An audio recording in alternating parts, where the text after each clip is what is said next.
근데 공거에는 영어와도 베베그 출러 심지 다나더니 로정 쉬어래 다른 porque 다나 단다 다리 저저도 앞에 가보쇼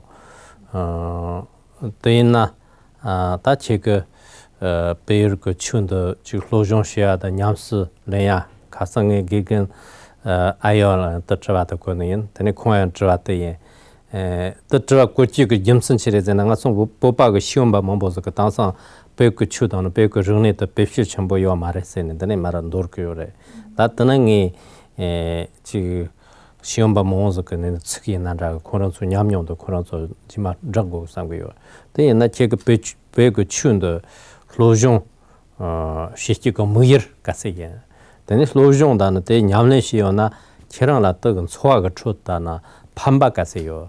So, objectively speaking, I think there are as many different motivations for studying Tibetan Buddhism as there are different people who study Tibetan Buddhism. But within those, if we generalize a little, I think there are some people who, at least initially, were drawn to the practice of Tibetan Buddhism through an encounter with one of the many teachers who have now taught in different places in the West. And through their interest in the practice of Tibetan Buddhism, they then found themselves drawn into further study, perhaps to learn the language better or to develop a more sophisticated understanding of the Tibetan Buddhist tradition. So one of the main initial starting points for many people is from their own practice.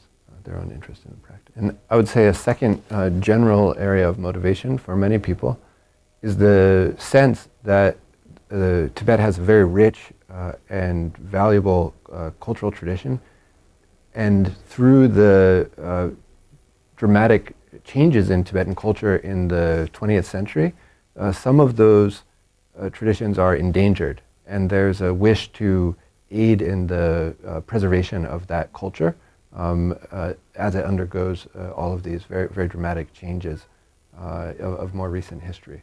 So some people, I think, are motivated by a sense of participating in an attempt to help preserve some of these things before they're lost. And then perhaps a third and final area to, if we generalize of motivations, there are some people who are very, very intelligent, and they're mostly motivated by finding a field of study that will not be easily exhausted, that they won't become bored from. And so many other subjects that we study, hundreds or thousands of people have already written about those things. If you want to study Shakespeare, there are a dozen books about every play that Shakespeare wrote already. But when we look at Tibetan literature, there are thousands and thousands of texts that have never been translated, that people outside of Tibet have never studied.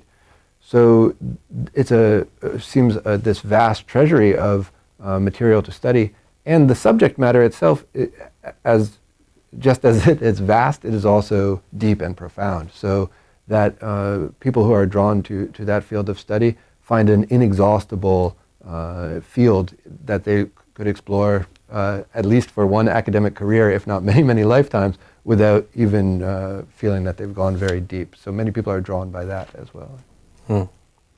And then personally, from my own side, I was very fortunate that my mother's older brother, my uncle, was someone who became a student of the Sorma Trungpa Tulku here in the United States, and had a very close relationship with him.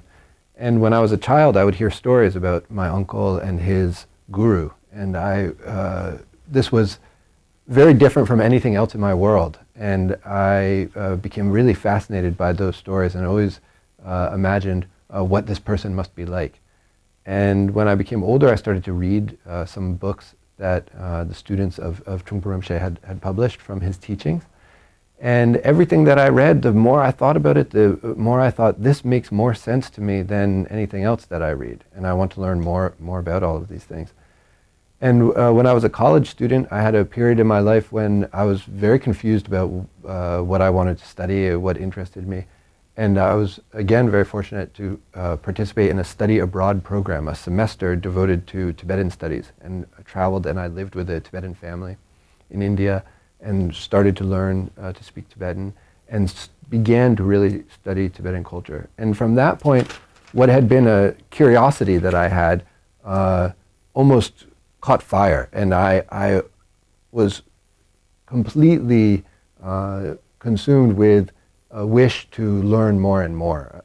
Again, I glimpsed the vastness, really, of the Tibetan Buddhist tradition and Tibetan culture as a whole. And that was what motivated me. Really, I wanted to study the language, to be able to learn more and read text and speak with teachers. And that was my motivation more than the pursuit of an academic career. It was a means to be able to learn more.